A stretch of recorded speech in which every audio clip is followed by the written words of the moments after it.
Esta es la unidad 2 de User Experience con el tema en concreto que se llama Atomic UX Research, que forma parte de la materia de diseño centrado en el usuario.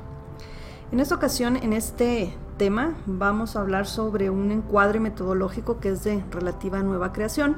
que va orientado a realizar lo que es la parte de experimentos, observaciones y con base a las observaciones llegar a conclusiones que van orientadas a tomar las mejores decisiones para mejorar lo que es la experiencia de usuario. Pero dado que vamos a estar hablando de lo que es la experiencia de usuario, conocido en inglés como el User Experience y abreviado como UX, partamos de la definición que nos dan Donald Norman y Jakob Nielsen, que son considerados dos de los personajes más importantes y con más influencia en lo que es el ámbito de diseño centrado en el usuario. Para ellos, la experiencia de usuario, como podemos ver, abarca todos los aspectos de la interacción del usuario final con la empresa, sus servicios y sus productos. En este caso, nosotros nos vamos a estar enfocando hacia lo que es esa parte de interacción que tiene con lo que pueden ser páginas web o con lo que pueden ser apps. Puede aplicar para cualquiera de los dos aspectos. Y bueno, antes de comenzar, quisiera que iniciáramos con algunas reflexiones iniciales. Cuando se van a hacer experimentos o pruebas con lo que son los usuarios, podemos tener diferentes tipos de pruebas para realizar, algunas que pueden ser en laboratorio, a otras que pueden ser en lo que se le llama in situ, que es ir directamente donde el usuario hace uso del sistema. La fotografía que vemos aquí habla de alguna manera, bueno, por decir que habla, nos muestra de alguna manera las observaciones que podemos hacer nosotros con un usuario que está haciendo uso de un cajero automático, que como podemos observar aquí, pues se pueden hacer observaciones como por ejemplo preguntarle qué es lo que está pensando, qué es lo que escucha, cómo se siente, qué es lo que está viendo, opinión sobre lo que es el dispositivo, qué es lo que está haciendo cuando está en la parte de interacción de la pantalla y lo que está ocurriendo en su entorno. Entonces, con base en cada uno de esos elementos que vemos ahí que están con un sombreado de color amarillo, se pueden realizar observaciones y con base a las observaciones de alguna forma sacar conclusiones que luego nos lleva a cómo pudiéramos nosotros mejorar esa experiencia que tiene como usuario al estar interactuando con un dispositivo como lo es una pantalla táctil. Pero obviamente para hacer estas observaciones pues requerimos de una serie de técnicas, de una metodología que nos permita formalizar y nos permite ser más objetivos en lo que se observa para posteriores acciones. Entonces, para investigar al usuario, hay un material que me parece muy interesante que se titula What, So What, Now What, escrito por Will Middleton, en donde él hace unas reflexiones acerca de lo que es la investigación con el usuario. Y me pareció muy interesante este aspecto que él menciona en su trabajo, que dice: el proceso de investigación de usuario consiste en pasar de las observaciones a los hallazgos y de los hallazgos a las acciones, esto paso a paso, en ese orden. Pudieran ustedes pensar que esto pues es algo lógico, ¿no? De acuerdo al ejemplo que les di anteriormente. Pero si bien esto es algo que pudiera resultar obvio, en mi propia experiencia, y estoy de acuerdo con lo que dice Will Middleton, cuando nos estamos trabajando con personas que recién son nuevas en lo que es la realización de pruebas con usuarios, este proceso que les acabo de mencionar no es algo tan evidente y, como dice aquí Middleton, es sorprendentemente invisible para personas nuevas en la investigación de usuarios. Es por eso que es importante que veamos el día de hoy este tema relacionado con el aspecto metodológico y de algunas técnicas para recabar lo que son esas observaciones y luego analizar los hallazgos y convertirlos en acciones. Dicho lo anterior, ahora sí comencemos con lo que es el Atomic UX Research. Entonces, este enfoque de alguna manera tiene parte de su base o sus inicios en el trabajo realizado por Brad Frost, en el que de hecho él tiene un libro muy interesante y lo pueden encontrar ustedes en lo que es la sección de referencias que van a encontrar ustedes al final de este trabajo, en donde Brad Frost dice que hay 5 niveles en lo que él denomina el diseño atómico, en lo que es el diseño de páginas web, y consta de 5 elementos, lo que denomina él los átomos, las moléculas, los organismos, las plantillas y las páginas. Pero para que nos quede un poco más claro, veamos el siguiente ejemplo. Este ejemplo se obtuvo de una presentación que hizo un personaje que les voy a mencionar un poquito más adelante,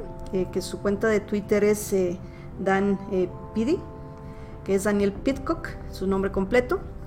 Entonces, si vemos esto de los átomos, moléculas y organismos, lo que son las templates o plantillas y las páginas. ¿Cómo interpretar esto? Ustedes en la parte de los átomos ven lo que es una serie de iconografías, algunas en color negro, otras en color azul. Esto vean ustedes como si fueran piezas para ensamblar, si todas están como separadas. Luego, cuando pasamos de la parte de átomos o atómicas, si lo podemos llamar así, y nos pasamos al de las moléculas, significa que yo voy a hacer la combinación de esos átomos y formar como si fueran pequeñas piezas que luego se van a ensamblar en lo que es la parte de los organismos.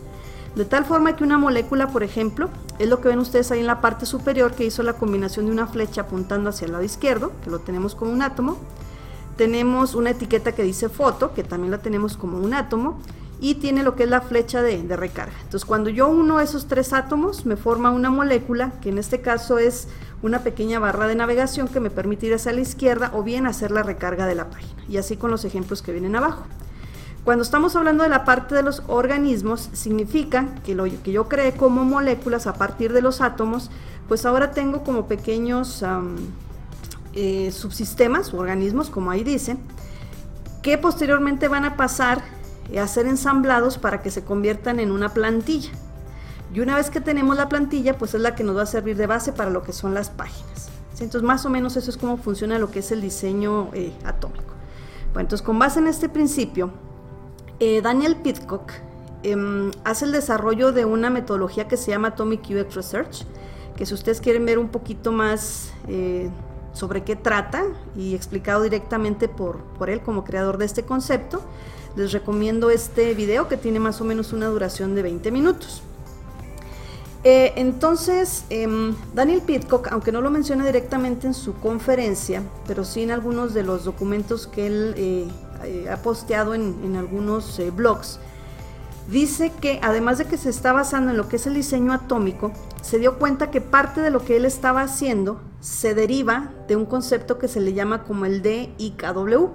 que viene de un término en inglés que es el de Data, Information, Knowledge and Wisdom, y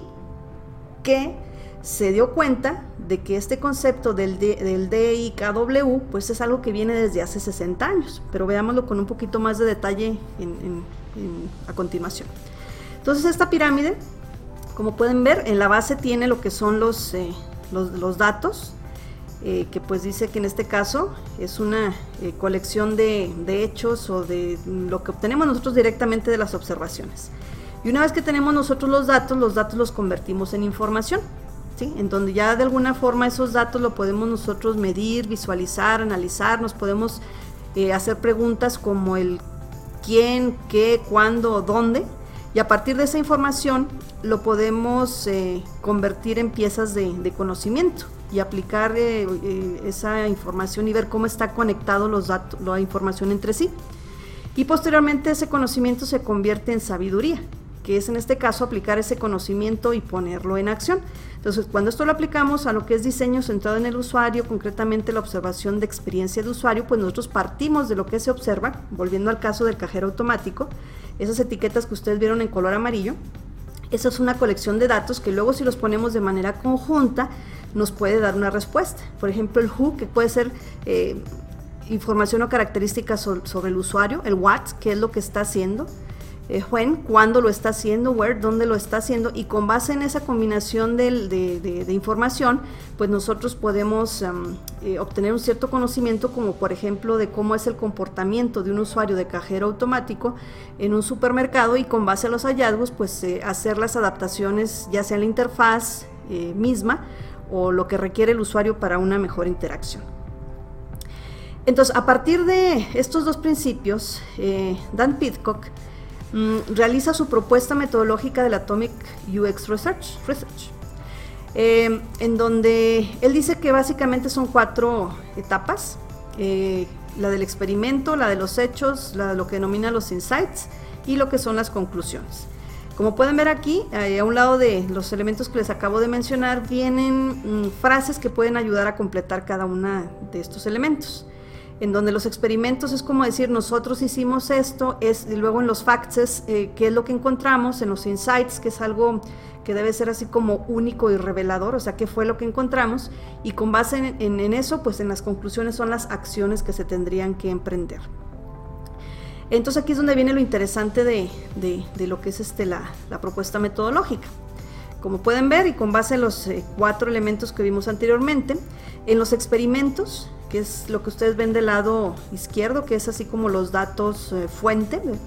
podemos tener diferentes técnicas. Aquí como ejemplo él menciona únicamente 4. Una que es la aplicación de una encuesta, lo que es el A/B test, lo que son pruebas con el usuario y lo que son pruebas remotas. Entonces, de cada una de estas técnicas que se aplican para obtener datos o a partir de lo que se observa tener un registro, dice que se tienen los facts, que el fact de alguna forma es darle ya un sentido, una interpretación a lo que los datos nos dio del experimento, que en este caso es la información, y por ejemplo, en el caso de lo que es la encuesta, pues nos arroja que el 63%, que el 66% de los usuarios algo ocurrió. En el A/B test nos dice un 40% ocurrió esto, en el user 3 de 5 usuarios ocurrió esto. Entonces, si se fijan, ya esa parte de observación y hasta cierto punto a veces cualitativa, ya se le empiezan a poner números. Y en lo que es el tema de los insights, que es algo así como único y revelador, pues bueno, ¿qué es lo que nos dicen, ya sea de manera individual o en su conjunto, la combinación de facts que se hicieron en la fase anterior, o uno de ellos en concreto, que es lo que nos dice? Entonces, con base a lo que son esos elementos que se consideran como únicos y reveladores, luego vienen las conclusiones, y con base en las conclusiones, pues ya se pueden tomar decisiones sobre los diseños o rediseños que se tengan que hacer para mejorar lo que es la experiencia de usuarios. Entonces, ustedes aquí en la parte inferior derecha tienen la fotografía de Daniel Pidcock. Daniel Pidcock, en la conferencia que les comenté, que es de 20 minutos, les pongo aquí lo que es una diapositiva que él pone como ejemplo. De hecho, ustedes van a ver que en su video no se alcanza a apreciar muy bien, pero les puede servir aquí como un apoyo. Entonces, por ejemplo, él dice que cuando dicta una conferencia, él hace como que un experimento para ver qué tan bien hizo su conferencia. El primer experimento es preguntar directamente a la gente si lo que les está él explicando en ese momento les hace sentido. Entonces le pide a la gente que levante la mano, ¿sí? Entonces él pregunta, el fact o los hechos son que dice que varias personas levantaron sus manos, pero no dice aquí si fueron 20, 30 o el 50% del auditorio. Entonces lo que él infiere es de que cuando él pregunta que si lo que está dando como ejemplo hace sentido y la gente levanta la mano, pues él asume que lo ha explicado de una manera adecuada.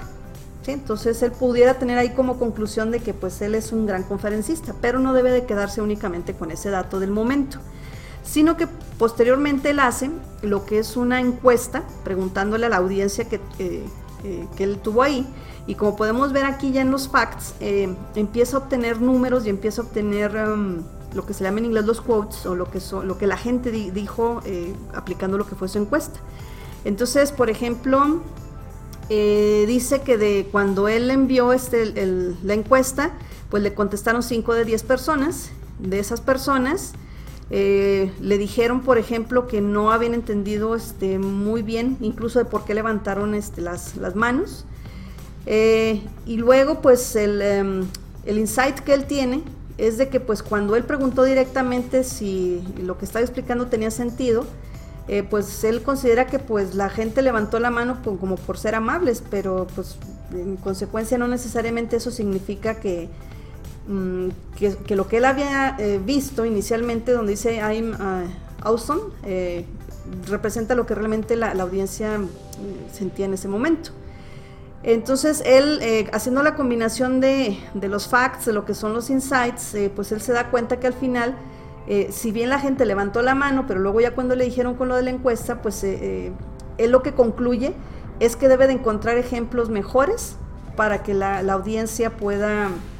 realmente como que encontrar el sentido de lo que él está hablando. Más o menos esa es la explicación que él da en su conferencia, palabras más, palabras menos. Pero bueno, entonces partiendo de lo que es ese modelo, si nosotros quisiéramos hacer esa parte del experimento para mejorar lo que es la interacción que el usuario tiene con los cajeros automáticos y en consecuencia su experiencia de usuario, pudiéramos partir de una pregunta observando un conjunto de usuarios con respecto a, por ejemplo, hacernos el cuestionamiento, ¿qué es lo más difícil en la interacción de un cajero automático? ¿Sí? Entonces aquí, pues nosotros, esa es la pregunta que tendríamos que nosotros dar en respuesta. De aquí, pues, por ejemplo, vemos que las diferentes técnicas que podemos hacer, por un lado es preguntar directamente al usuario del cajero automático. Otra pudiera ser el tener comparativos, por ejemplo, si es que eso fuera posible, a lo mejor de tener 5 cajeros automáticos de diferentes instituciones bancarias, y para cada una de las instituciones bancarias estar haciendo las pruebas. U otra es que sea de una misma institución bancaria con 2 interfaces diferentes y estar preguntando al usuario. Entonces, a partir de lo que son esas observaciones con ese conjunto de usuarios, pues se van teniendo, como ya hemos comentado, los datos. De los datos se sacan los porcentajes. De una vez que tengamos esa información, pues vamos viendo aquellos elementos que pueden ser únicos y reveladores, y a partir de ahí pues tomar las decisiones para hacer las mejoras correspondientes. Bueno, en conclusión, el proceso de hacer investigación de la experiencia de usuario, como ya vimos, no es algo que se limite a la mera observación y a partir de ahí hacer un juicio directo, sino que debe de pasar por un proceso metodológico que permita hacer no únicamente una buena obtención de los datos que se observan o que se obtienen a través de los usuarios, sino que con esos datos base los podamos convertir en información, o lo que son los facts, y con ello posteriormente empezar a identificar cuáles son esos elementos clave de la experiencia de usuario para que con base en ellos se puedan tomar las decisiones u obtener las conclusiones de qué mejoras son las que se tienen que hacer. Y en consecuencia, pues esas mejoras pues involucran a diseñadores, pueden involucrar a programadores, y bueno, a todas las personas involucradas en lo que es el rediseño que puede ser una página web o el rediseño que implica lo que es una app. Que el proceso de investigación de la experiencia de usuario es un proceso que, como ya vimos, debe de pasar de las observaciones a los hallazgos y de los hallazgos a las acciones, o dicho de otra manera, pasar de la parte de los experimentos a los hechos, de los hechos a los insights y de los insights a las conclusiones y de las conclusiones a las acciones. Lo importante es siempre recordar que cualquier investigación que se haga en el ámbito de diseño centrado en el usuario debe ser visto como un proceso, y como proceso una serie de pasos y aplicación de una serie de técnicas. Aquí finalmente lo tenemos de manera gráfica, lo que ya les he venido comentando: experimentos, hechos, insights, conclusiones, o como lo habíamos visto, lo que son los datos, la información y lo que corresponda posteriormente a sacar lo que son las conclusiones. Aquí pueden ustedes consultar lo que son las referencias bibliográficas. Tenemos las aportaciones de Brad Frost, Daniel Pidcock, Will Millerton, y lo que es la pirámide de IKW. Y les recomiendo un concepto muy interesante promovido por Daniel Pidcock, que es el de generar la comunidad UX.